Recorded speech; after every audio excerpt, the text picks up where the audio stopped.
Hi, I'm Andrew Scheps, and we're here to do a practical demonstration of Scheps parallel particles. I've got a song here called Crossfire from an LA-based band named Halloway that I mixed a few months ago.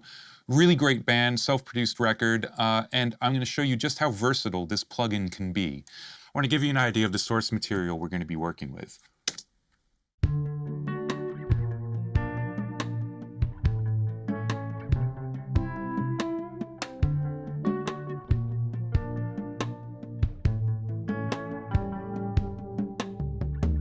I slowly moved through the crossfire, and it was sudden death.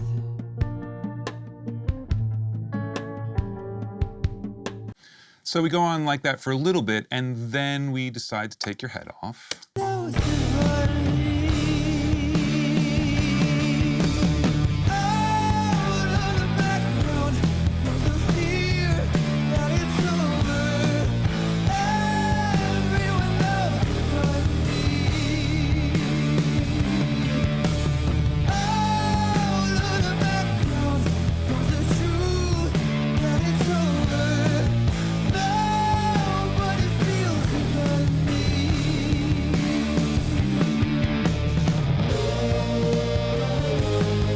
So you can see we've got some really dynamic material to work with, and it's going to help show off what parallel particles is capable of. So let's dive in. What we're going to do is throw this plugin on basically one of everything and watch how it reacts. So the first thing I'm going to do, put it in on a kick drum. Soloing up the kick drum, I'm going to play you a little bit of the source. The plugin is in, all of the controls are all the way down, meaning there's absolutely no process whatsoever. And the very first thing I'm going to do is show you how cool the interface is and the sort of feedback you get just from the source audio. So you can see that there are basically level indicators in two places. So the first of the two indicators is appropriately called level. And this is a way for you to set the input level going into the plugin. The reason for doing this is the way we could get each of these processes down to one knob was to optimize them based on expected input level. It's just the only way we could do it and make it be this simple. So what you want to do is you really want to be in the yellow range, which is the optimal place to be to get the most out of each of the chains. If you're in the green range, that means the plugin has seen some level. You are actually going to get some of the result, but maybe not quite as much as you would expect based on where the controls are set. Once you're in the red, you're still going to get the effect, but you're probably going to start clipping in some places that you might not want to be. It might be exactly what you want, but basically I would try to stop in the yellow part of the plugin. Now, this song has two very different dynamic sections. The first half of the song is basically a more open, quieter dynamic, and then once you get into the second half of the song, it gets crushingly loud. So I'm going to very quickly check the level both at the beginning and at the end, and we'll see if we're in a good spot. So you can see we're lighting up green, we're not hitting the yellow at all, but let me go check the louder kick drum.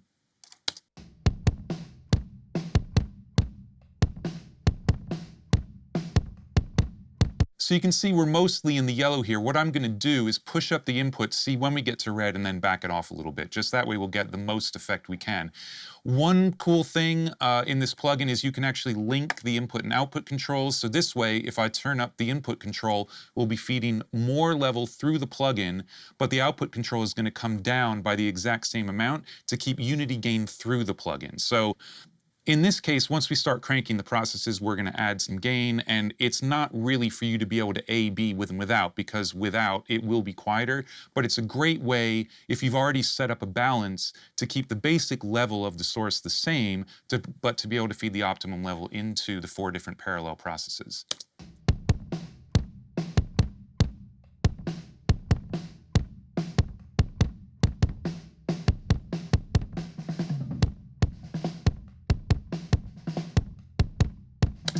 All right, now we're in a good spot. We might be a little bit hot towards the end of the song, but we'll find out once we start listening to some things. So I'm going to go back to the quieter part of the song, and I'm just going to start dialing things in. And what I'm going to do, so you can get an idea of what each process is doing, especially on this first track, I'm going to crank it up relatively slowly, and I'm going to go almost all the way up.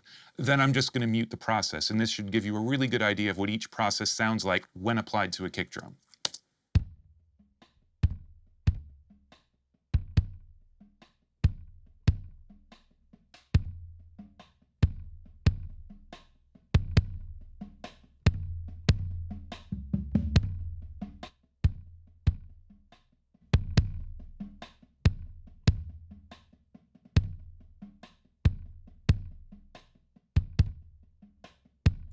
So there's your thick control on the kick drum. It's adding a little bit of sustain, it's adding some low mids, it's kind of balancing, it's also bringing up a little bit of the bleed of the rest of the kit. That may or may not be what you're looking for, but that's part of what you get with parallel processing. I'm now just going to bypass the thick control and let's check out bite.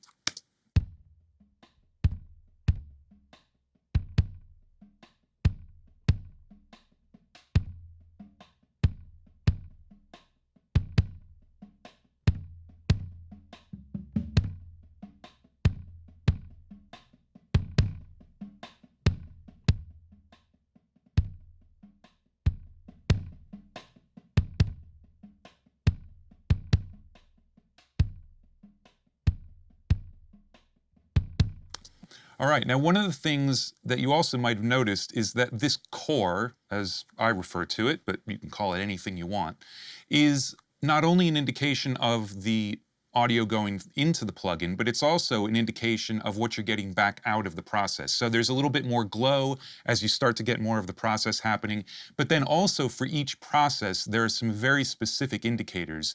You'll notice when a process is engaged, you get a pipe down into the core of good audio. That's what we like to call it. I like to think of it that way. And basically, as you turn up the knob of the control, that pipe will get thicker. So it's just a really quick indication so you can look from across the room.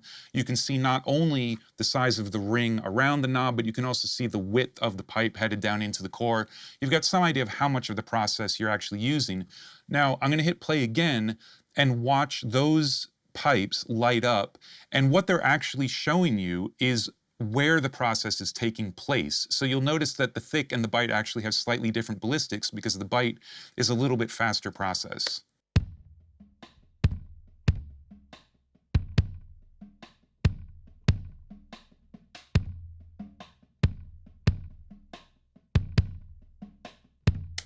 All right, now very quickly I can either bypass individually or bypass the entire plugin just to hear the combination of the two. So I'm going to leave both of them up, take one out, put it back in, take the other out, put it back in, and then I'll bypass the plugin completely so you hear how they add up together.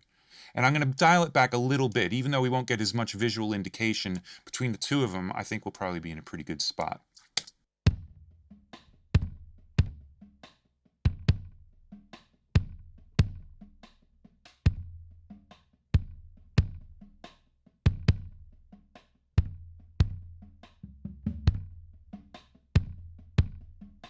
So you can hear that these two processes, while technically both parallel compression chains, have very, very different reactions to this transient signal. I think bite and thick are good descriptions in my mind, but you can just think of them as green and yellow if those words don't make sense to you. But the biggest thing is, you would think possibly that maybe you should really only use one or the other. The genius of this is being able to use both, very quickly balance the two of them, bypass one, and really figure out what it is you're getting from both. And I have found that in 99% of the cases, you want both. And then as you listen to the other two processes, you're going to find out you really kind of want all four, and all you're really going to do is figure out how much of each one you want. This isn't the kind of plugin that has different processes, but you're only going to pick one. You're going to want all of them. So just for fun, I'm going to go down to the louder part of the song. So we'll see if I've got too much of this process, and I'm going to start dialing in the sub and the air as well.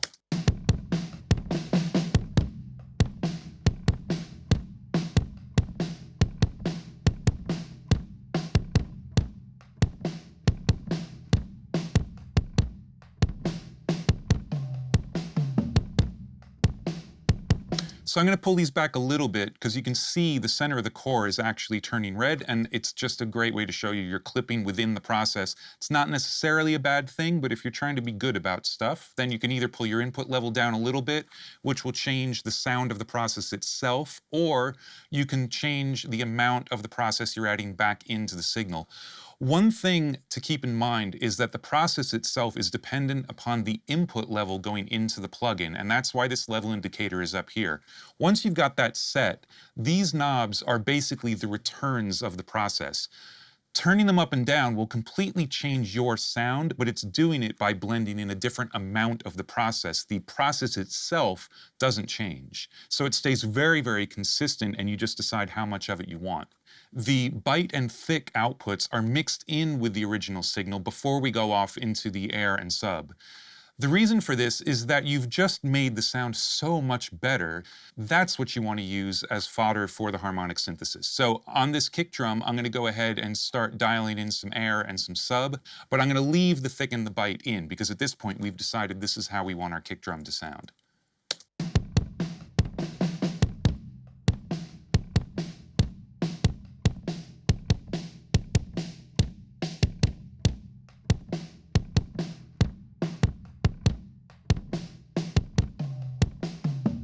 All right, I'll take that out. It sounds so good it might be distracting, so now let's check out the sub.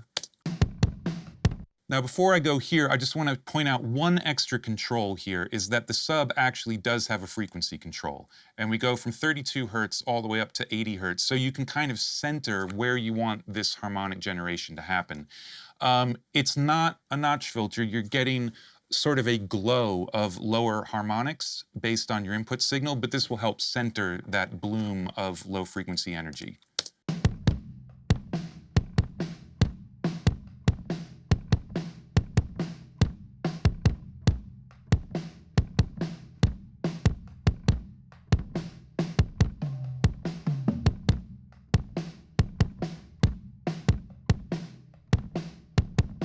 All right, I'm going to put the air back in. And now for the ultimate demonstration of power, I will bypass the plugin and you'll hear where we started, and then I'm going to put the plugin back in and hear where we finished.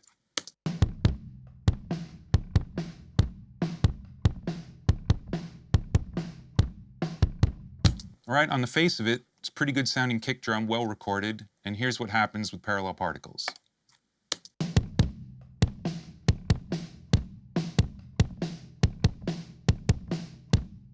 It's really helped transform the sound, and it's not just EQ, and it's not just a compressor. It's really changing the shape of the sound, how much sustain there is, how much bleed there is in between.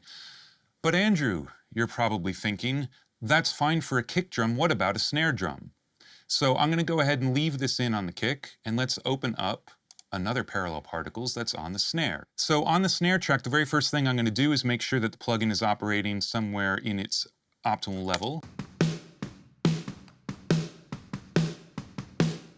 You can see we might be a little bit hot. We're tending towards orange instead of yellow there, but I'm going to quickly check the front half of the song.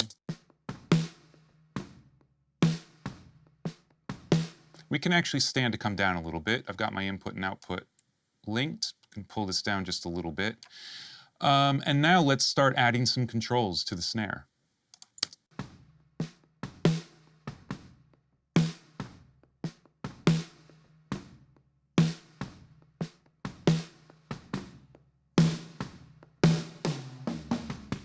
Now you are also hearing a reverb that's automating in the mix, so I'll just stick to the front half of this snare track.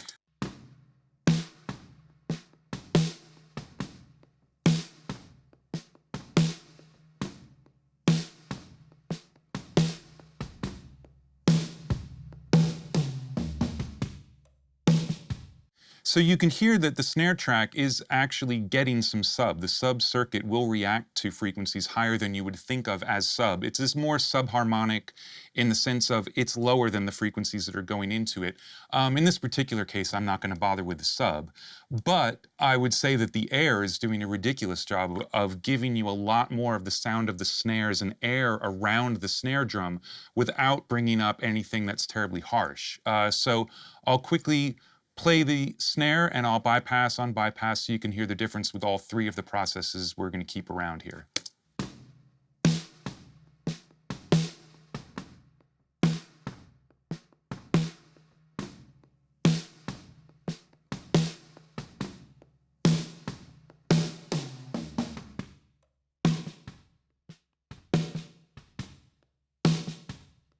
Sounds good to me. I'm going to check it down at the end of the song. You can see that there's a little bit of clipping going on in the output of the plugin. I'm not hearing anything as a problem, so I'm actually just going to go ahead and leave that. Now, again, if you want to be safe, you can unlink the controls and pull down your output.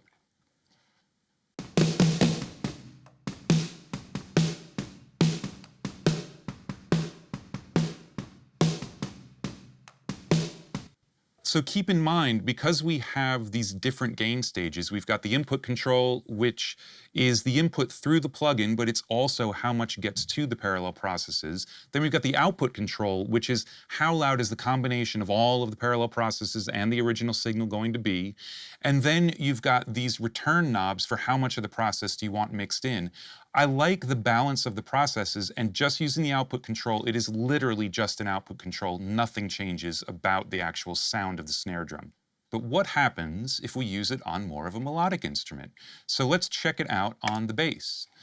This is basically the same sort of input material we had from the kick and snare, where we have some quieter bass up front, some louder bass at the back end. So I'm going to quickly skip through a couple of different spots in the front half and then the back half and set an input level.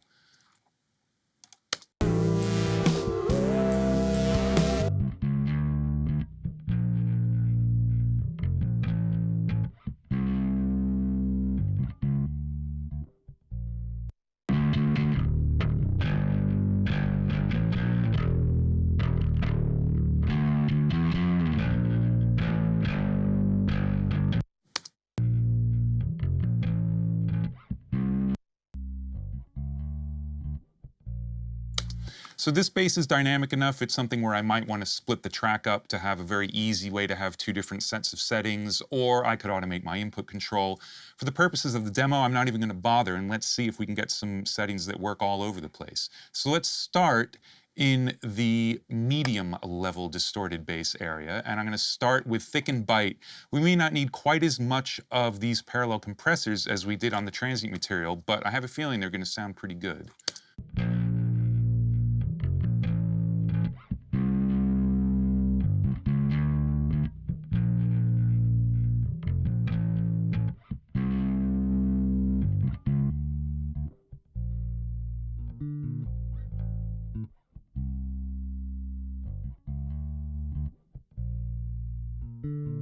So you can hear that the thick control is doing pretty much exactly what it says. What it's also going to do on something like a bass guitar with sustained notes is it's going to help even out the volume of the notes. This particular recording is pretty good for that, but generally, especially if you're going through an amp, something like that, there are going to be resonant frequencies within the amplifier in the room itself. Certain notes are going to pop out a little bit, certain notes will be quiet.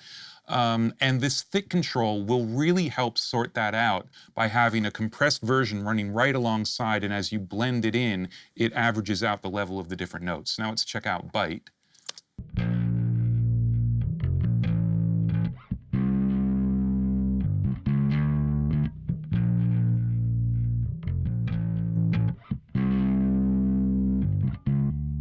It's kind of doing exactly what it says. It's concentrating much more on the sound of the distortion itself, the transient of the fingers on the strings. It's really starting to bring out some of the aggression in the bass, which there's quite a bit already. So now I'll dial this back, pop in the thick as well, and let's see what happens as we bypass the plugin.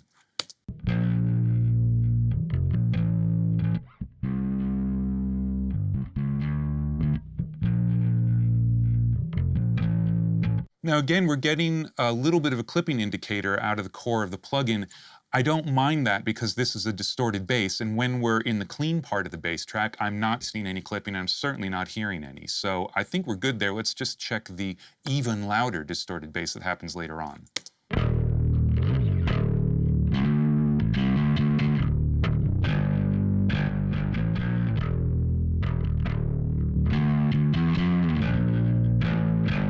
If we're picking up any clipping there, it's clipping that I'm liking. So let's see if we want to use any of the air or sub on this.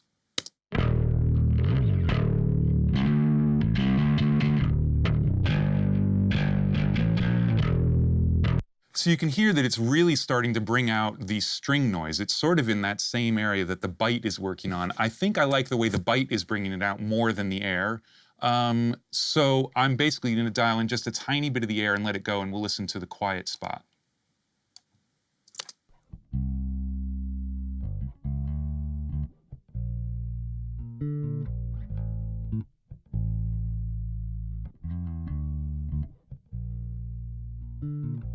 All right, well, here's an example where the air is actually really useful in this part of the song. So what I'm going to do very quickly is I'm going to automate the air control. Can quickly call that up, switch my automation lane, and I only want the air control in this area. So I'm going to grab this loud distorted part here and bypass the air, and I'm going to grab the rest of the track down here and bypass the air. And now I've got a third process that's only going to come in the spot in the song where I really feel like I want to get it. So let's hear that transition. And actually here, let me move this down here.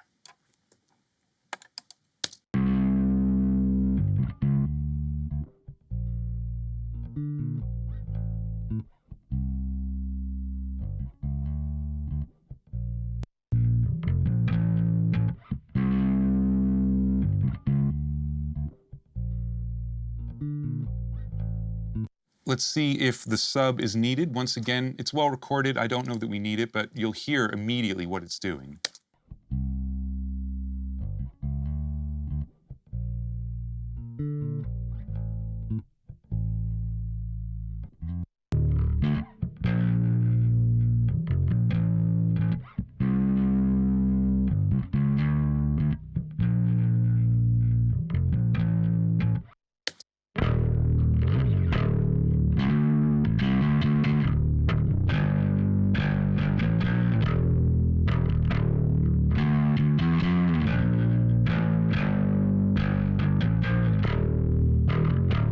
It's definitely doing its job, I just don't know that we need it. It's a very well recorded bass, and the way it's already working with the kick drum is really good. And if you feel like you're hearing a little bit too much of the string noise, then just pull down the bite, but you're not going to affect any of the benefit you're getting from the thick. The bite and the thick are feeding the air as well as the direct signal. So by pulling down the bite a little bit, you'll actually get a very quick response in the air in this other section. So again, this is something that could be automated or not, depending on what you want to do. I'm thinking this is sounding pretty great though. Now we've done the bass, we've done kick and snare, but wait, what about the guitars, you say? Well, I've just set up a group of guitars. So this is all the cleaner guitars in the first half of the song, and I'm gonna go ahead and solo up the guitars.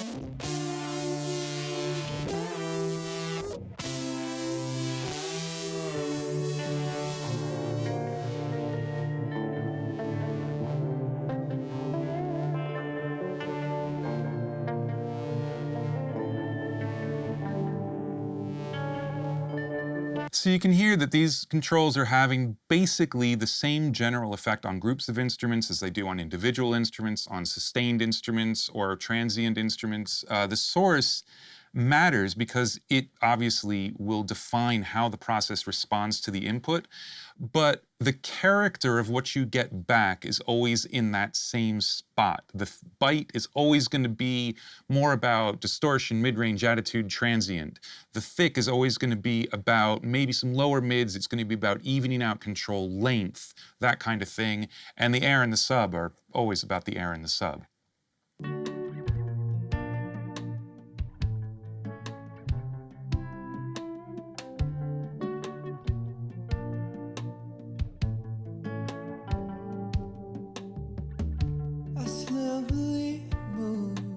the crossfire, and it was sudden.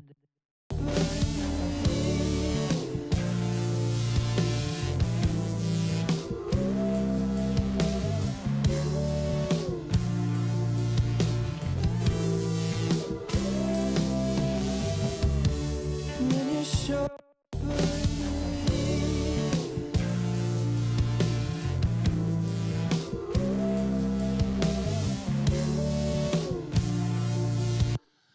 So we've checked it out on kick, snare, bass, and guitars. The next obvious place to go would be vocals. What I'm going to do is there are quite a few different vocal tracks on this session. They all get collected down into a stereo aux. So I'm just going to go ahead and check the plugin out on all of the vocals all at once. So when we're in the verse, it's just going to be a single vocal. When we're in the chorus, it's going to be a doubled vocal.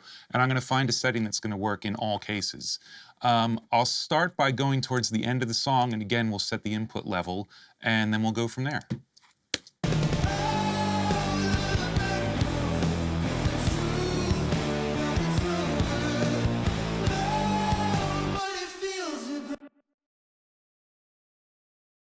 I slowly moved through the crossfire.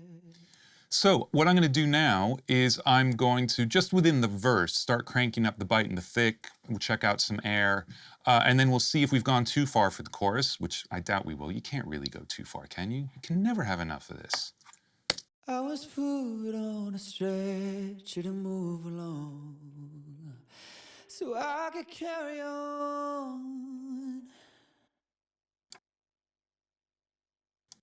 And out of the background comes the truth that it's over, and everyone knows it but me. All right, let's skip to where we've got some doubled vocals. Out of the background comes the fear that it's over. Everyone knows. It's pretty good. Let's drop it into the track and see what it sounds like.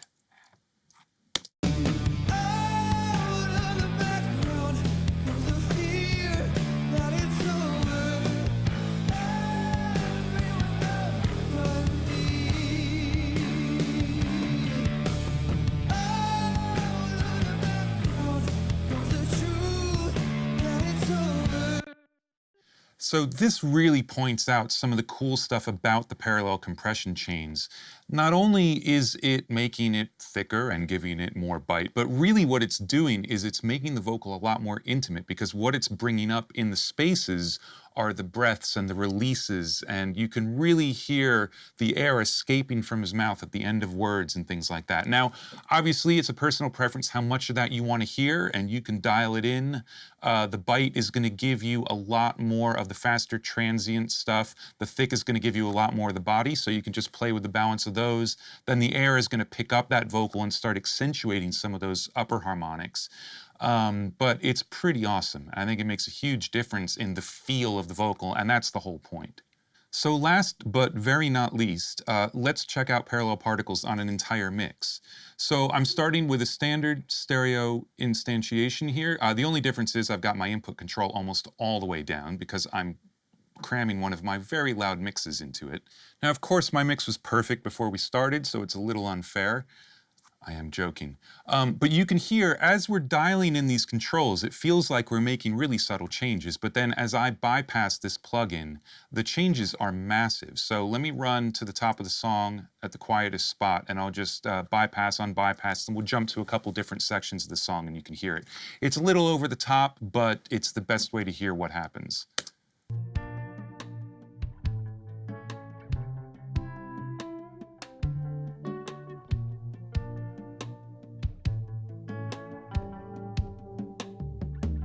I slowly moved through the crossfire, and it was sudden death.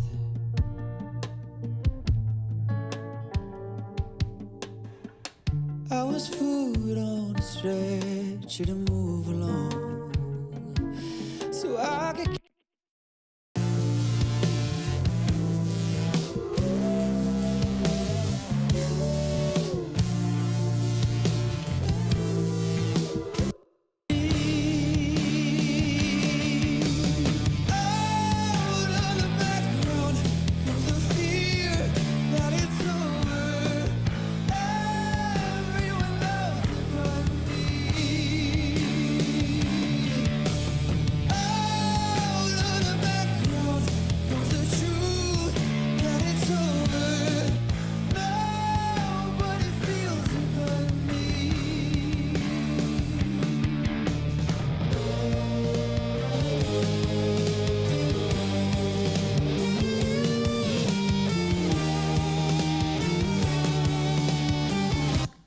All right, and back to the quieter intro.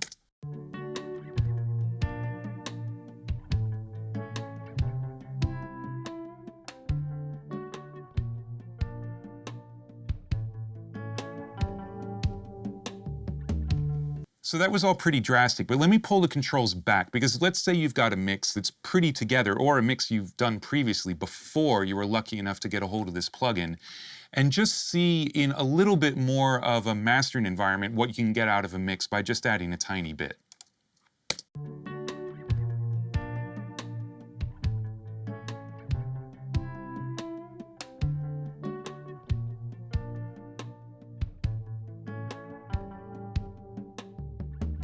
I slowly moved through the crossfire, and it was sudden death.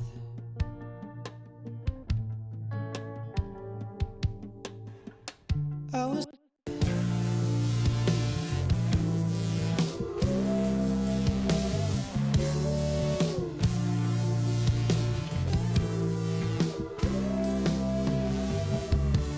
when you show things aren't the way they seem, please think of me.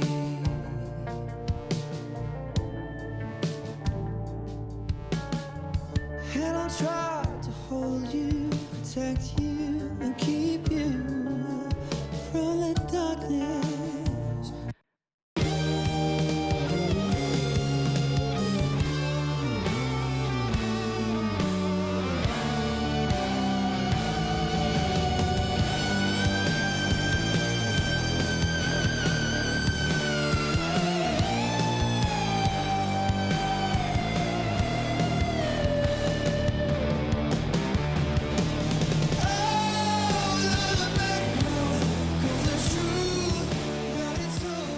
Developing parallel particles with waves has been a lot of fun.